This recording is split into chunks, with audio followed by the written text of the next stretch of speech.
कल हम चर्चा कर रहे थे पीपुल एज रिसोर्स के बारे में और उसमें स्पष्ट करने का हमने प्रयास किया था कि किसी भी देश में जनसंख्या देश के विकास के लिए बहुत बड़ी बाधा नहीं है, इसको प्रमाणित करने का प्रयास किया। बल्कि देश के विकास में जनसंख्या आवश्यक है, वह कारगर सिद्ध होती है। तो क्योंकि जो जो जनसंख्या में वृद्धि होती है तो वर्किंग हैंड्स की संख्या में भी वृद्धि होती है, और जब वर्किंग हैंड्स की संख्या में वृद्धि होती है तो निश्चित रूप से अधिक उत्पादन होता है। अधिक से अधिक उत्पादन होने पर अधिक से अधिक आय की प्राप्ति होती है, और अधिक से अधिक आय की प्राप्ति में स्वतः है कि प्रति व्यक्ति आय और राष्ट्रीय आय उत्तरोत्तर बढ़ते जाएगा। यह क्लियर था। तो इसी में हमने एक वर्ड का प्रयोग किया था, आप लोगों को ज्ञात होगा, ध्यान में होगा कि trained skilled working hand, healthy, इन शब्दों पर हमने विचार किया था। हेल्थ केयर, तो व्यक्ति का कुशल होना विभिन्न प्रकार के कार्यों क्रियाकलाप के लिए, तो उसके लिए है क्या कि ज्ञान का स्तर को ऊपर उठाना। जिस विषय को, जिस वस्तु के बारे में हमारी चाहत है उसका उत्पादन करने की, उसका सृजन करने की, तो उसके बारे में सही जानकारी का होना, उसकी पद्धतियों के बारे में जानना। तो इस प्रकार से ऐसे व्यक्ति जो होते हैं उन विभिन्न वस्तुओं के उत्पादन में उनकी दक्षता होती है, तो इस स्थिति में उसे ट्रेंड या स्किल्ड हैंड्स के रूप में हम जानते हैं। और जिसमें इस प्रकार की कमी रहती है, अभाव रहता है, तो अनट्रेंड, अनस्किल्ड के रूप में उसको हम जानते हैं। तो आपके पुस्तक में इस टॉपिक में दो उदाहरण दिया है लड़का का नाम देकर के, एक शकल है और एक विलास है। तो शकल का क्या है? उनके माता पिता की चाहत थी कि उनका बेटा पढ़े, अच्छा नागरिक बने और किसी न किसी प्रकार का नौकरी करके अपना जीवन स्तर को सुधारे, ऊंचा करे। लड़का भी शकल अपने अभिभावक के विचार से प्रभावित होकर और अपनी तन्मयता के कारण वो मैट्रिक करता है, डिग्री लेता है, और उसके बाद टेक्निकल डिग्री भी ले लेता है। एक कंपनी में उनको नौकरी मिल जाती है और आमदनी का स्रोत बन जाता है। तो उत्तरोत्तर उनका परिवार आगे बढ़ते चला जा रहा है, विकास के पथ पर वो अग्रसर हो रहा है। दूसरी तरफ हमने विलास का भी एक उदाहरण देखा है। उसमें क्या है कि विलास के माता पिता भी मछली का कार्य करते हैं, पकड़ने का और मार्केट में ले जाकर के बेचने का। ऐसा है कि जब विलास 2-3 वर्ष का था, उसी समय उनके पिताजी चल बसे। माताजी बमुश्किल प्रतिदिन मछली बेच करके 30-35 रुपये कमा लेती थी, और जिससे किसी तरह से नाजुक स्थिति में अपने परिवार का जीवन यापन करने का प्रयास करती थी। कुपोषण के कारण, अर्थाभाव के कारण विलास को भी मजबूर होकर के माता के ही साथ मछली का पकड़ने का कार्य, मछली बेचने के कार्य में मजबूर होना पड़ता है। ऊपर से उनको बीमारी भी है गठिया की, उसका इलाज भी नहीं हो पा रहा है, और भी इसकी स्थिति उत्तरोत्तर दयनीय होती चली जा रही है। एक तरफ इन्होंने पढ़ा लिखा ज्ञान हासिल किया, टेक्निकल डिग्री ली, तो उसका विकास का मार्ग प्रशस्त होने लगा। दूसरी तरफ उसी के गांव में, सेमापुर में,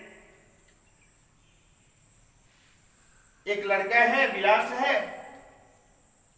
जो ट्रेंड नहीं हो सका, जो साक्षर नहीं हो सका, शिक्षित नहीं हो सका, जिसके कारण और आर्थिक माली स्थिति के कारण, माली हालत के कारण नाजुक हो गया और वो अवनति की ओर बढ़ने लगा, यानी उनका ह्रास होना शुरू हो गया। तो दोनों कहानी से ये स्पष्ट हो जाता है कि यदि हैंड्स हैं, उसे ट्रेंड किया जाए, उन्हें विभिन्न प्रकार का ज्ञान हो, तो उत्पादन कार्यों में ऐसे हैंड्स का बहुत बड़ा योगदान होता है और उत्तरोत्तर वह विकास करते जाता है। उसी प्रकार से उसके विपरीत साइड में हम जब जाते हैं तो देखते हैं कि विलास की स्थिति जस्ट रिवर्स हो गई है, क्योंकि वो ट्रेंड है, क्योंकि वो निरक्षर है और ऊपर से आर्थिक मार है। तो ये क्लियर हो जाता है। तो इसका मतलब है कि पीपुल रिसोर्स के रूप में कब, यदि वो स्किल्ड है, यदि उनमें कुशलता है, कार्य करने की क्षमता है और आय प्राप्त करने की काबिलियत है, तो और वो तब होता है जब वह साक्षर होता है, जब वह ट्रेंड होता है, जब टेक्निकल जानकारी लेता है, तो वो अपना मार्ग स्वयं प्रशस्त कर लेता है। एक एक्सपर्ट ने कहा था कि मनुष्य अपने भाग्य का विधाता स्वयं होता है, इसलिए वो चाहे तो अपने मन मस्तिष्क को जिधर कंसंट्रेट करना चाहे, जिस लक्ष्य को, जिस मुकाम को प्राप्त करना चाहिए, वो प्राप्त कर लेता है। इसलिए व्यक्ति को स्वयं का भाग्य विधाता कहा जाता है। एक ही स्कूल में कई बच्चे आप लोग पढ़ते हैं, इसी में से कोई डॉक्टर होंगे, अच्छे डॉक्टर होंगे, कोई बहुत प्रसिद्ध इंजीनियर होंगे, साइंटिस्ट होंगे, कोई आईएएस आईपीएस भी हो जाएंगे, देश का सर्वोच्च सेवा करने वाले, और इसी में से कुछ ऐसे होंगे जो असहाय हो जाएंगे, घर में खेती बाड़ी भी सही तरीका से नहीं कर पाएंगे, उसका आर्थिक स्तर बहुत कमजोर हो जाएगा। तो ये तो निर्भर करता है उसकी कार्यक्षमता पर, उसकी लगनशीलता पर, उसकी कुशलता पर, और वो जितना मेहनत करेगा वो आगे बढ़ेगा। इसलिए आप लोगों को भी प्रेरणा लेनी चाहिए कि हमको इस प्रकार का कार्य करना, हमको डॉक्टर बनना है, हमको आईएएस बनना है, हमको आईपीएस बनना है, तो उसके लिए दृढ़ संकल्पित होकर यदि वो कार्य करे तो निश्चित रूप से वह देश का एक अच्छा नागरिक के रूप में उभर कर सामने आएगा, देश की सेवा करेगा और अपना परिवार, समाज, राष्ट्र का नाम रोशन करेगा। अब एक वर्ड मैंने लिखा है आप लोगों के सामने में, आप देख रहे हैं जीडीपी, ये ग्रॉस डोमेस्टिक प्रोडक्ट है। ये ग्रॉस डोमेस्टिक प्रोडक्ट क्या है? किसी भी देश के अंदर विभिन्न प्रकार के वस्तुओं एवं सेवाओं से प्राप्त आय के योग को ग्रॉस डोमेस्टिक प्रोडक्ट कहा जाता है। क्या कहा जाता है? Gross domestic product. इसको हम लोग हिंदी में कहते हैं सकल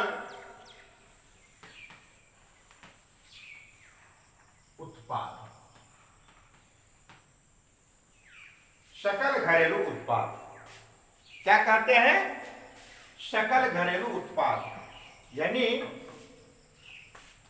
एक राष्ट्र के अंतर्गत तमाम प्रकार के वस्तुओं और सेवाओं से प्राप्त आय के योग को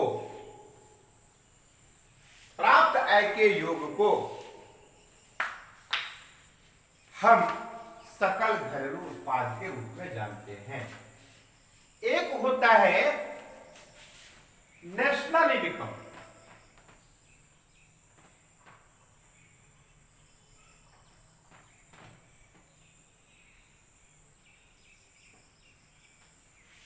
एक होता है जीडीपी। तो ये थोड़ा भिन्न है, इसकी परिभाषा अलग है। इसमें है कि विदेशों से भी उस देश में जो आय के स्रोत हैं उसको भी जोड़ दिया जाता है। तात्पर्य है कि एक देश के अंतर्गत विभिन्न प्रकार की वस्तुओं एवं सेवाओं से प्राप्त है। Under a country, from all resources, services and goods,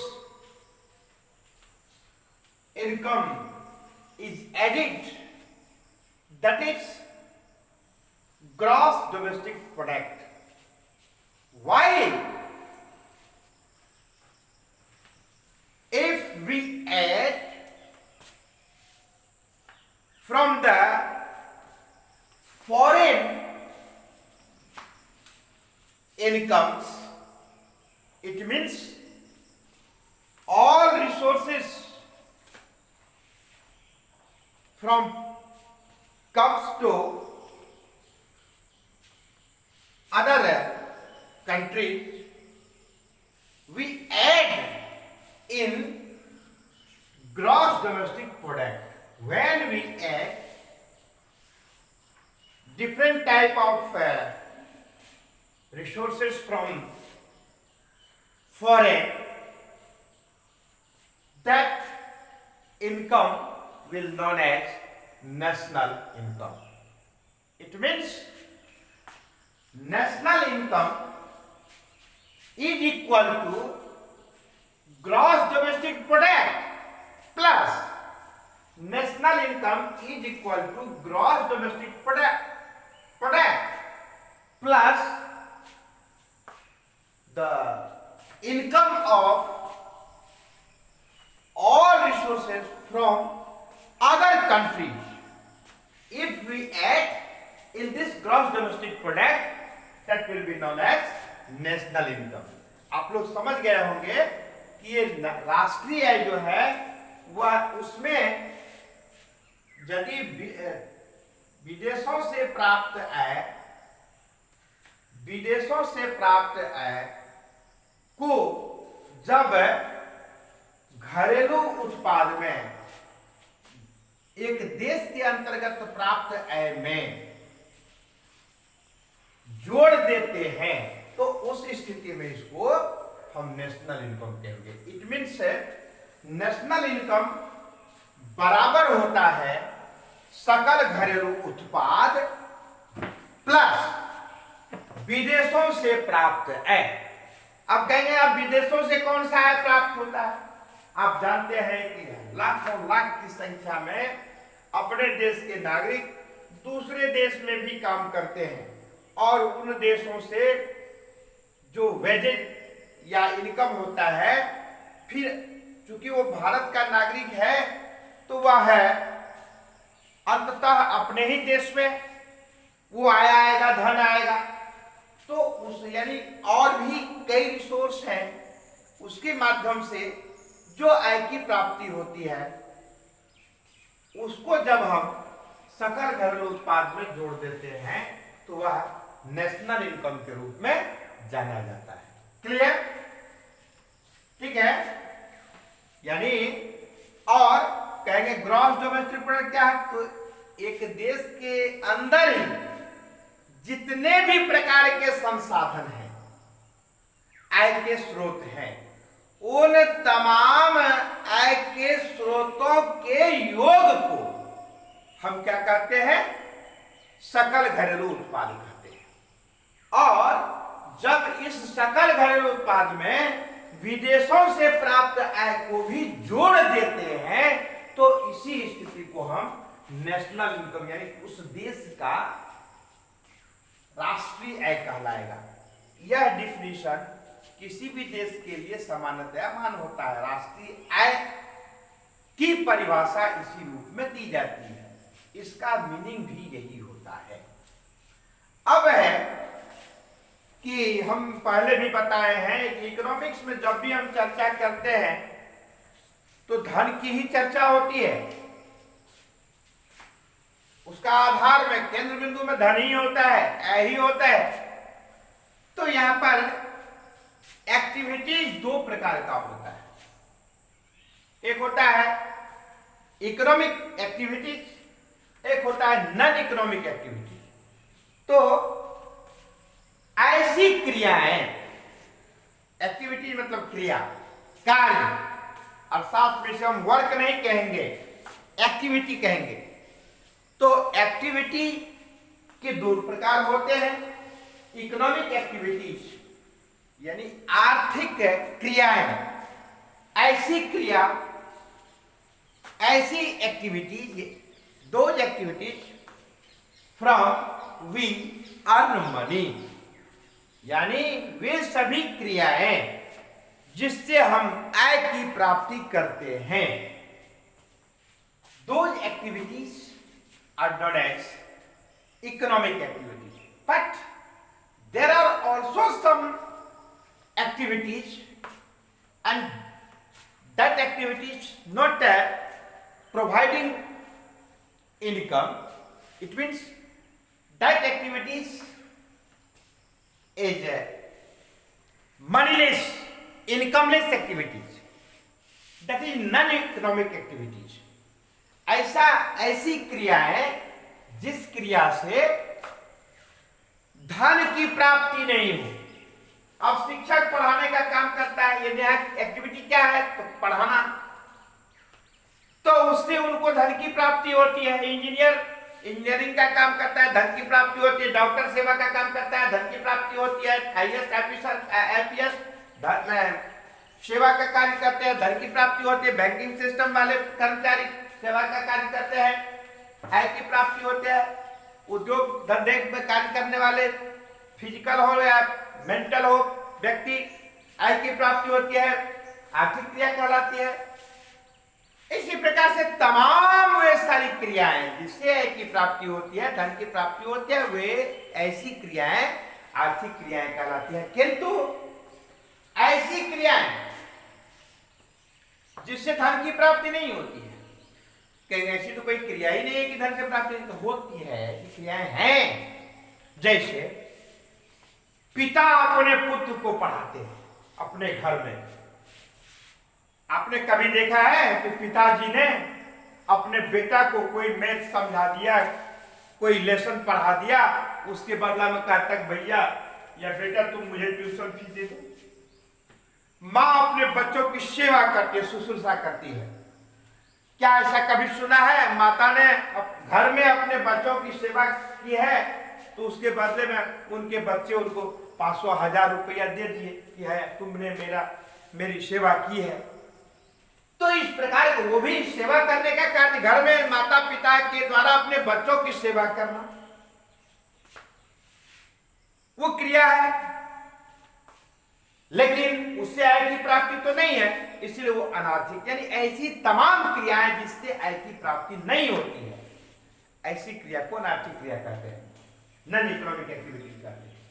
अब यह है इकोनॉमिक एक्टिविटीज के भी दो प्रकार हैं। एक होता है मार्केट इकोनॉमिक एक्टिविटीज, एक होता है नॉन मार्केट इकोनॉमिक एक्टिविटीज। तो market economic activities basically these activities depends upon wages, salary and income. already both activities, market economic activities and non-market economic activities, both are already included in economic activities, no doubt. But market economic activities, we can differentiate between market economic activities and non-market economic activities. Here, market economic activities is basically related to salary, wages, money, income. While non-market economic activities is already related to economic activities, but it is related to consuming money और goods. यानी ये जो है non market activity जो है, इसमें स्वयं के स्तर पर उपभोग की जाने वाली जो वस्तुएं होती है, जो सेवाएं होती है, इसको नॉन मार्केट इकोनॉमिक एक्टिविटीज के रूप में जाना जाता है. इतना तो ऑलरेडी क्लियर हो गया है. अब 2-3 और पॉइंट्स है जिस पर हम लोगों को चर्चा करनी चाहिए. यहां ये जितने भी प्रकार के कार्य होते हैं, याद रखेंगे बच्चों कि जितने भी प्रकार के कार्य होते हैं, उन कार्यों को हम 3 श्रेणियों में बांटते हैं. एक होता है कि ऐसी श्रेणी जिसका संबंध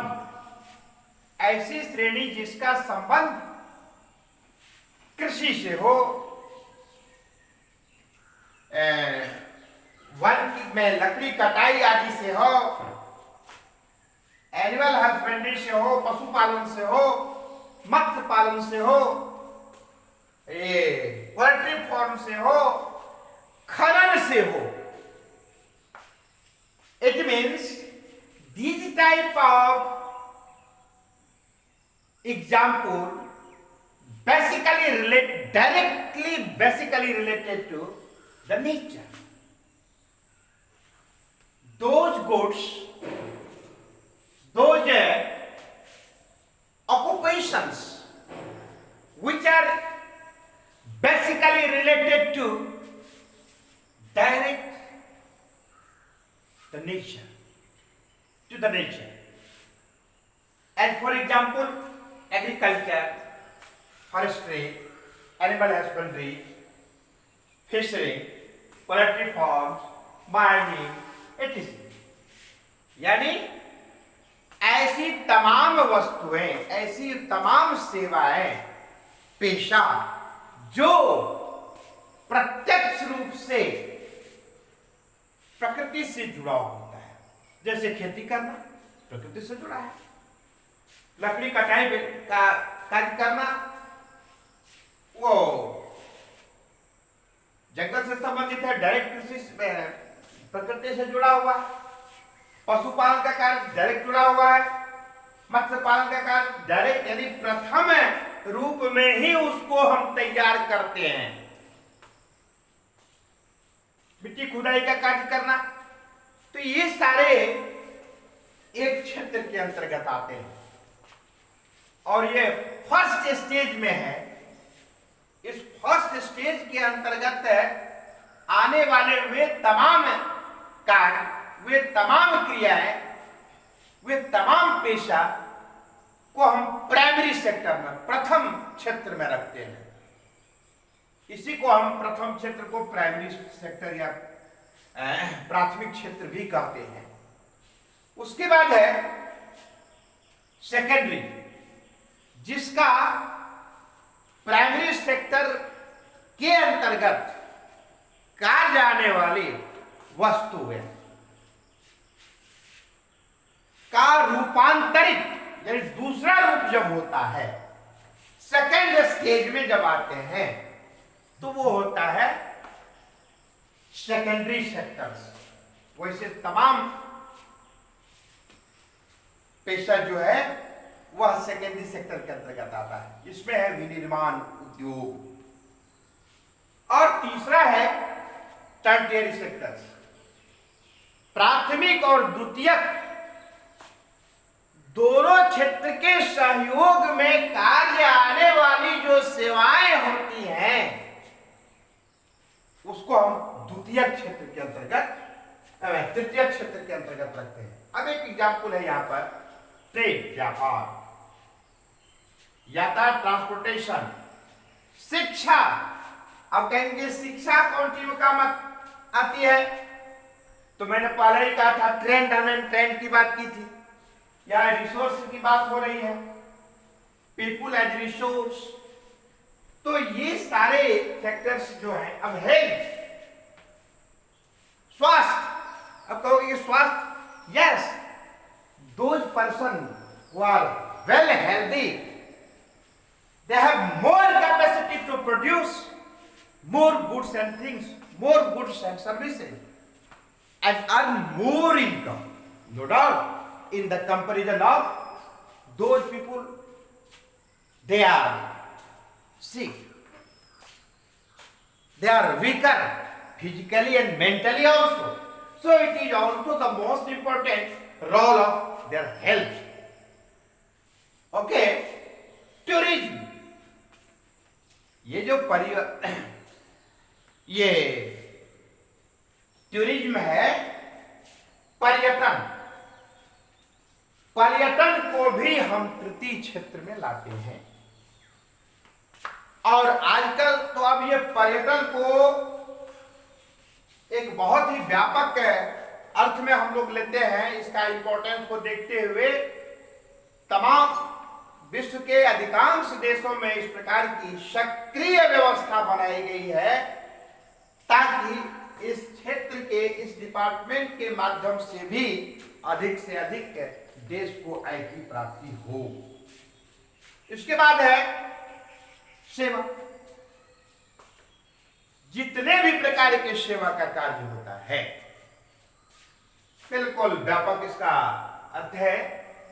इसको भी हम तृतीय क्षेत्र के अंतर्गत रखते हैं। प्राथमिक और द्वितीयक में सहयोग में काम आने वाले इंश्योरेंस, बीमा आदि का, बैंकिंग आदि का कार्य भी तृतीय क्षेत्र के अंतर्गत आते हैं। इस प्रकार से हम देखते हैं कि यहां पर प्राथमिक, द्वितीयक और तृतीय क्षेत्र के अंतर्गत देश के अंतर्गत तमाम प्रकार की गतिविधियां, देश के अंतर्गत तमाम प्रकार की गतिविधियां जो है वह इसी तीन क्षेत्रों के अंतर्गत आती है। सुविधा के दृष्टिकोण से हम लोग जानने के लिए इन विभिन्न क्षेत्रों को करते हैं। अब आगे हम देखेंगे कि अब कि इस क्षेत्र का क्या इंपॉर्टेंस है किसी भी देश के विकास में। अब ये एक एक करके हम सभी, ये तो मैंने 2-4-5 उदाहरण दिया है, ऐसे 50 उदाहरण एक एक क्षेत्र में देखने को मिलता है। तो इसीलिए इसकी परिभाषा को जान लेना, और कुछ उदाहरण दे दिया, परिभाषा को जान लेना आवश्यक है कि प्राथमिक रूप से यानी जिसका संबंध जिस वस्तु के उत्पादन में व्यक्ति डायरेक्टली नेचर से जुड़ा होता है, जिसका संबंध प्रथम दृष्टया इन विभिन्न वस्तुओं को तैयार करने में डायरेक्ट वह उन वस्तुओं को उत्पादित कर सकता है प्रकृति से, इसीलिए इसको हम ऐसा एग्जाम्पल दिए हैं। और इस प्रकार के और जितने भी एग्जाम्पल्स होंगे वो प्राइमरी सेक्टर के अंतर्गत आएंगे। फिर उसी प्रकार से सेकेंडरी का भी है और टर्टियरी का। अब प्रश्न उठता है, व्हाट इज द पोजीशन,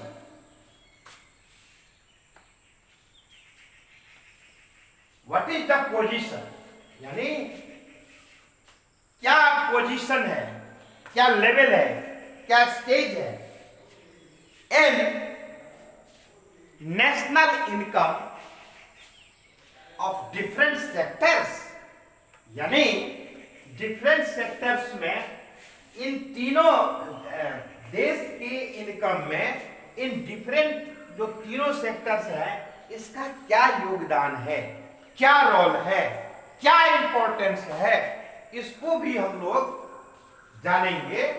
और उसके लिए भी हम इसका एक डायग्राम से भी हम समझा सकते हैं और हम डाटा से भी समझा सकते हैं। सबसे आसान बच्चों को जानने के लिए डाटा होता है कि माना कि 1,00,000 करोड़ रुपया यदि एक देश का इनकम है तो उसमें हम देखेंगे कि 1,00,000 करोड़ रुपया में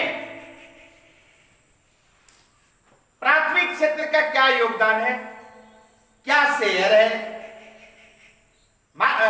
द्वितीय क्षेत्र का क्या शेयर है, तृतीय क्षेत्र का क्या शेयर है, इसके आधार पर हम पता कर लेते हैं, अनुभव कर लेते हैं, जान लेते हैं कि उसका क्या इंपॉर्टेंस है, क्या रोल है। शेष हम लोग आज के क्लास में इतना ही। शेष हम लोग आगे की कक्षा में बात करेंगे। रेस्ट में अंतिम तीसरा जो कालांश होगा इस अध्याय का वह समाप्ति के रूप में माना जाएगा। अंतिम कुछ ही बचा हुआ है। शेष हम लोग अगले दिन बात करेंगे। आज इतना ही। धन्यवाद।